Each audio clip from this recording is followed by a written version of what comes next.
എൻ്റെ ഒരു പുതിയ വീഡിയോയിലേക്ക് എല്ലാവർക്കും സ്വാഗതം. ഹലോ, ഇന്നലെ തിളങ്ങിയിരിക്കുന്ന കറി കണ്ട എന്താണെന്ന്? പോർക്ക് പുളിയിട്ട് പറ്റിച്ചതാണ്. ഇതെങ്ങനെ വെച്ച് നമുക്കറിയണ്ടേ? നോക്കാം.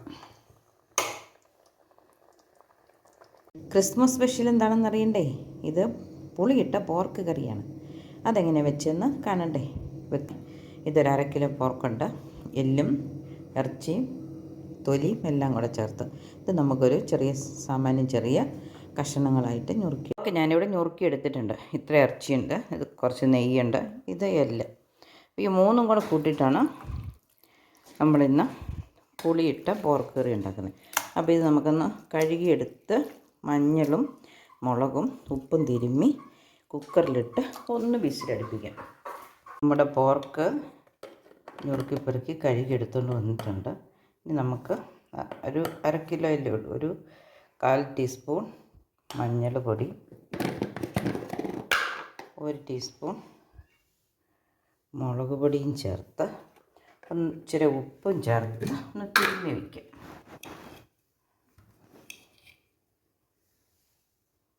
ഉപ്പും ചേർത്ത് ഒന്ന് തിരുമ്മി വയ്ക്കാം.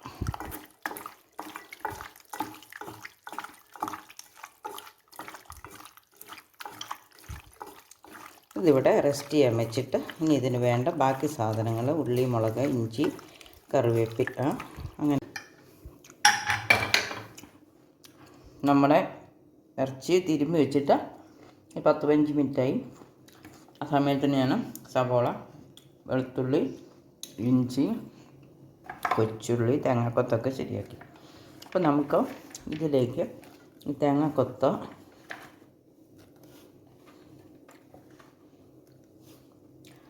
കൊച്ചുള്ളിയിൽ കുറച്ച്, ഇഞ്ചിയും ഒരു പകുതിക്ക്, വെളുത്തുള്ളിയും അതുപോലെ ഇത്രയും ചേർത്ത് ഇത് ഒരു വിസിലടുപ്പിച്ചെടുക്കാം.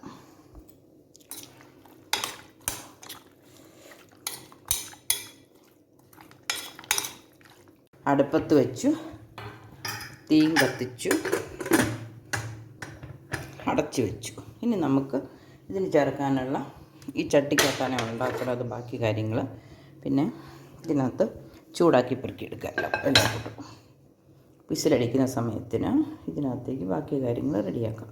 പോർക്ക് വിസിലടിച്ചു, തീ ഓഫാക്കി ഈ അടുപ്പയിലേക്ക് ഒരു ചീനച്ചട്ടി വെച്ച് തീ കത്തിച്ചിട്ടുണ്ട്. ഇനി നമുക്ക് എണ്ണ ഒഴിച്ചു കൊടുക്കാം. വെളിച്ചെണ്ണയാണ് ഒഴിക്കുന്നത്. വളരെ കുറച്ച് ഒഴിക്കുന്നുള്ളൂ, കാരണം പോർക്കിന് നെയ്യുള്ളതാണല്ലോ. ഇനി നമുക്ക് ആദ്യം എണ്ണ ചൂടായി വരുമ്പം കടുക് ഇട്ട് കൊടുക്കാം.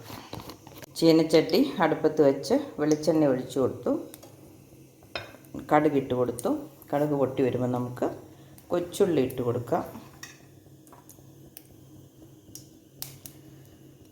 കടുക് പൊട്ടിയിട്ടുണ്ട്.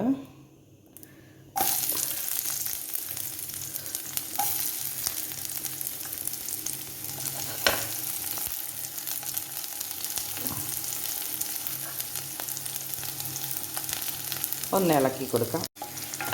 കൊച്ചുള്ളി മൂത്ത് വന്നിട്ടുണ്ട്. ഇനി നമുക്ക് ഇഞ്ചിയും വെളുത്തുള്ളിയും ചേർത്ത് കൊടുക്കാം.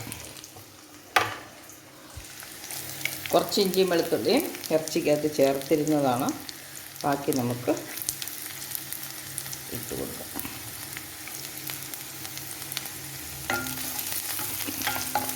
കറിവേപ്പില ഒട്ടും ചേർത്തിരുന്നില്ല, അപ്പോൾ നമുക്കൊരു കുറച്ച് കറിവേപ്പില ഇപ്പോൾ ഇട്ട് കൊടുക്കാം. ബാക്കി നമുക്ക് അവസാനം ഇടാം.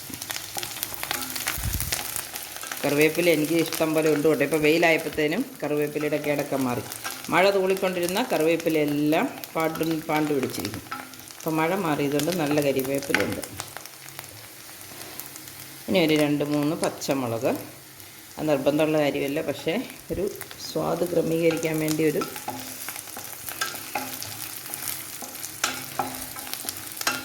ഇനി നമുക്ക് സവോള ഇട്ട് കൊടുക്കാം.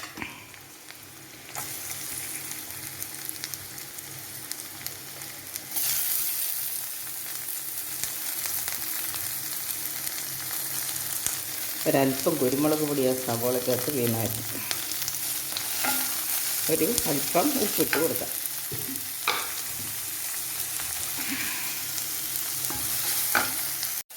ഇനി നമുക്ക് തക്കാളിക്ക് ഇട്ട് കൊടുക്കാം.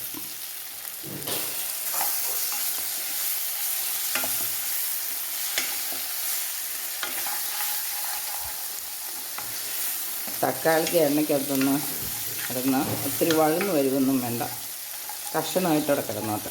നമുക്ക് പൊടികൾ ഇട്ട് കൊടുക്കാം.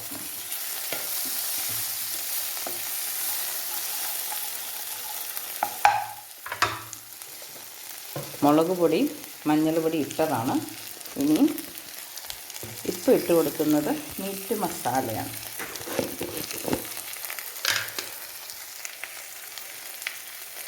ഒരു ടേബിൾ സ്പൂണോളം മീറ്റ് മസാല ഇട്ട് കൊടുക്കുന്നു. മസാലയൊന്ന് ചൂടാകട്ടെ.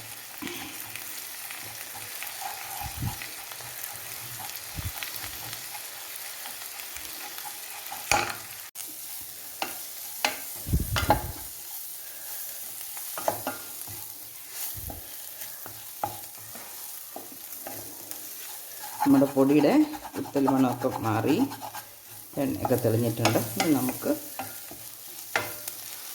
പുളി ഇട്ട് കൊടുക്കാം. വാളംപുളി ഇടുന്നവരുമുണ്ട്, ഞാനിവിടെ കുടംപുളി ഇടുന്നു, അതാണല്ലോ നല്ലത്. ഇറച്ചി മീനിൻ്റെയൊക്കെ ദോഷം മാറാൻ, അല്ലെ ക്യാൻസർ വരാതിരിക്കാനും ഒക്കെ നല്ലത് കുടംപുളിയാണല്ലോ. കുടംപുളി ഇട്ട് കൊടുത്തിട്ട് ഒരല്പം വെള്ളവും കൂടെ വേണം. നമുക്കിതൊന്ന് ഇച്ചിരി വെള്ളം പോരാത്തത് ഒഴിച്ചു കൊടുക്കാം.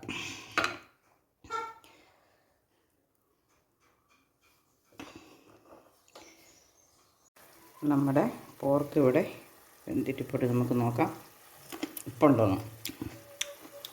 ഒരല്പം ഉപ്പ് കുറവുണ്ട്. അപ്പം ചാറിൻ്റെ ഉപ്പ് എങ്ങനെയാണെന്ന് ഇന്ന് നോക്കാം.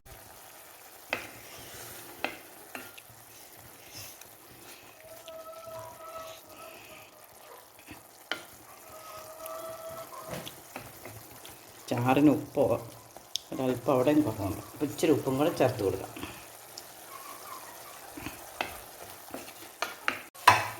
നമുക്ക് അല്പം തിളച്ച വെള്ളം കൂടെ ഒഴിച്ചു കൊടുത്തിട്ട് ഇതിനെ ഈ മൺചട്ടിയിലേക്ക് മാറ്റാം. നമുക്കിത് ആ ചട്ടിയിലേക്ക് ഒഴിക്കാം. എൻ്റെ ഒരു കൈ കൊണ്ട് ഒഴിക്കത്തില്ല, അതുകൊണ്ട് ഞാൻ ഒഴിച്ച് കഴിഞ്ഞ് കാണിക്കാം. മാറ്റിയിട്ടുണ്ട്. അതിപ്പോൾ തിളച്ചുകൊണ്ടിരുന്നതുകൊണ്ട് ഇപ്പോൾ തന്നെ തിളച്ചോളും. നമുക്കിതിലേക്ക് നമ്മുടെ വേവിച്ച് വെച്ചിരിക്കുന്ന പോർക്ക് ചേർക്കാം. ഇപ്പം മുഴുവൻ വെന്തിട്ടില്ല കേട്ടോ. ഇനി ഇത് വേകുന്നത് പുളിയൊക്കെ പിടിച്ച് ഈ ചട്ടിക്കകത്ത് കിടന്നിട്ട്, മൺചട്ടിക്കകത്ത് കടുക് പൊട്ടിക്കുന്നവർക്ക് വേണമെങ്കിൽ മൺചട്ടിക്കകത്തോട്ട് കടുക് പൊട്ടിച്ചിട്ട് നേരെ അതിനകത്തിടാം. എനിക്ക് മൺചട്ടിക്കകത്ത് കടുക് പൊട്ടിച്ച് ചട്ടി പോകുമല്ലോ എന്ന് വിചാരിച്ചിട്ട്. ഇനി ഇതിനകത്ത് തേങ്ങാക്കൊത്തോടെ ഇങ്ങോട്ടൊന്ന് ചേർത്തിടാം. അതിനകത്തുണ്ടായിരുന്ന തേങ്ങാക്കൊത്തൊക്കെ ഇങ്ങനെ ചേർത്തിട്ടുണ്ട് ഞാനിനി. ഇത് നമുക്ക് മൂടി വെച്ച് വേവിക്കാം. വെന്ത് കുറുകി വരുമ്പം തേങ്ങാപ്പാൽ ചേർക്കേണ്ടവർക്ക് അങ്ങനെ ചേർക്കാം, തേങ്ങ വറുത്തരച്ച് ചേർക്കേണ്ടവർക്ക് അങ്ങനെ ചേർക്കാം, പച്ചയ്ക്ക് അരച്ച് ചേർക്കേണ്ടവർക്ക് അങ്ങനെയും ചേർക്കാം. ഇതൊന്നും ചേർക്കാതെ മീൻ പറ്റിക്കുന്നവർ വേണമെങ്കിലും കൂട്ടാം. നമ്മുടെ കറി എന്താ എന്ന് ഒന്ന് നോക്കാം. അതെ, എല്ല് കഷ്ണം കണ്ടിട്ട് നമുക്ക് വെന്ത പോലെ തോന്നുന്നുണ്ടല്ലേ. ഉപ്പുണ്ടോ എന്ന് നോക്കാം.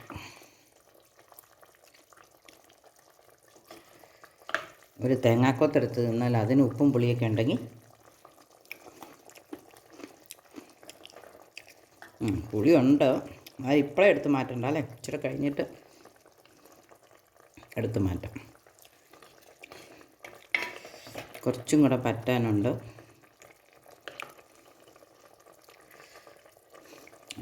വേവാനുമുണ്ട്. നമുക്ക് മൂടി വെച്ച് വേവിക്കാം. തീ കുറച്ച് വെച്ചു. അതുകൊണ്ട് ചെരുവത്തി വെള്ളം വെച്ച് തിളച്ചിട്ടുണ്ട്. പോർക്കിൻ്റെ കൂടെ കപ്പയാണ്, അപ്പോൾ കപ്പ വേവിക്കാനുള്ളത്. അത് വാരിയിട്ട് കൊടുക്കാം. വെള്ളം തിളച്ചിട്ടുണ്ട്.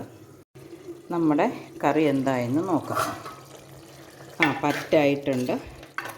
കണ്ടാൽ തന്നെ അറിയാം വെന്തിട്ടുണ്ടല്ലേ. ഒരു കഷ്ണം എടുത്ത് നമുക്കൊന്ന് കഴിച്ച് നോക്കാം. നേരെ വായിലേക്കിട്ടാൽ കളി കിട്ടും. പിന്നെ ഞാനിവിടെ നല്ല വെണ്ണ പോലെ കുറച്ച് തേങ്ങ അരച്ചെടുത്തിട്ടുണ്ട്. നമുക്ക് പാകത്തിന് ഇതിനകത്തൊരൽപ്പം ചേർക്കാം. പിന്നെ നെയ്യ് കുറവാണെങ്കിൽ നമുക്കൊരല്പം കടുക് പൊട്ടിക്കാം. ഇതിപ്പം പന്നിയുടെ നെയ്യ് കുറവാണെന്നാണ് തോന്നുന്നു. പുളി എടുത്തങ്ങ് മാറ്റിയേക്കാം. ക്യാൻസറിനെതിരെ പ്രതിരോധ ശേഷിയുള്ളതെന്നൊക്കെ കേട്ട് പിന്നെ പുളി കളയാതെ ഈ കറിക്കകത്ത് തന്നെ ചേർത്ത് കഴിക്കുന്നവരും ഉണ്ട് കേട്ടോ. ഇത്ര നേരം ഈ കറിക്കകത്ത് കിടന്ന് വെന്തതല്ലേ, അതുകൊണ്ട് കഴിച്ചെന്നോർത്തുകൊണ്ട് ഒരു കുഴപ്പമില്ല. അല്പം കൂടെ ചേർക്കാം. ഇത്തിരി ആയിപ്പോയാൽ മധുരമായിപ്പോകും. ഇനി നമുക്ക് കുരുമുളക് പൊടി ചേർക്കണം. പന്നിയില്ല, അപ്പം നന്നായിട്ട് കുരുമുളക് പൊടി ചേർക്കണം. അതെടുത്തോളാം. കുരുമുളക് പൊടി ചേർത്ത് നമുക്കൊരല്പം കറിവേപ്പിലയും കൂടി ഇടാം.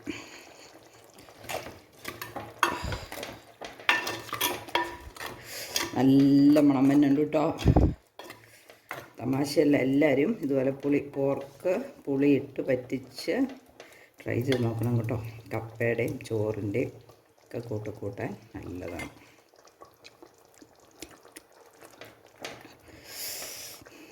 നന്നായിട്ടുണ്ട്. നമുക്കൊരൽപ്പം ഗരം മസാലയും കൂടി ഇട്ട് കൊടുക്കാം.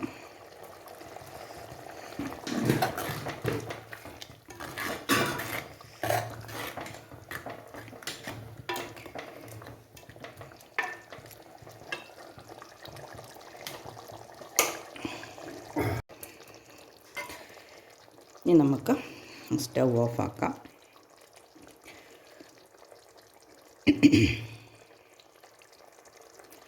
അപ്പോൾ എൻ്റെ വീഡിയോ ഇഷ്ടപ്പെട്ടെങ്കിൽ നിങ്ങൾ ഇതുപോലെ ട്രൈ ചെയ്ത് നോക്കണം.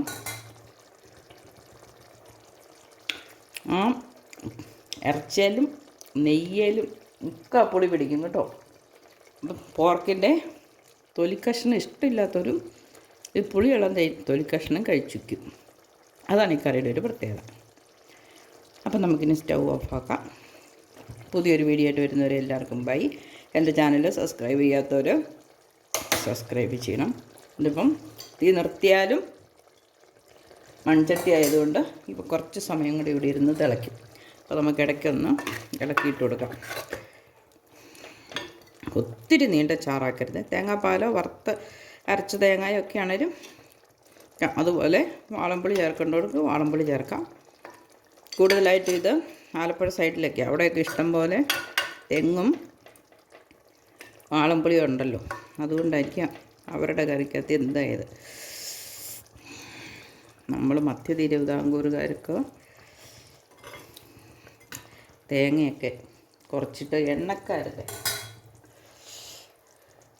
അപ്പോൾ എൻ്റെ വീഡിയോ സബ്സ്ക്രൈബ് ചെയ്യണം, പ്രോത്സാഹിപ്പിക്കണം. പുതിയൊരു വീഡിയോ ആയിട്ട് വരുന്നവരെ ബൈ. അപ്പോൾ നമ്മുടെ കറി റെഡിയായി, കപ്പയും റെഡിയായി. നമുക്ക് കപ്പയും കറിയും കൂടെ കഴിക്കാം. മീൻ വയ്ക്കുന്ന പോലെ പുളിയിട്ട് വെച്ചാലും മീൻ കൂട്ടുന്ന പോലെ കൂട്ടാൻ പറ്റിയല്ലോ കേട്ടോ. കപ്പയ്ക്ക് അല്പം പക്ഷെ നല്ല ഒരു പുളിങ്കറിയുടെ മണമൊക്കെ വരുന്നുണ്ട് കേട്ടോ. നമുക്ക് കഴിക്കാം.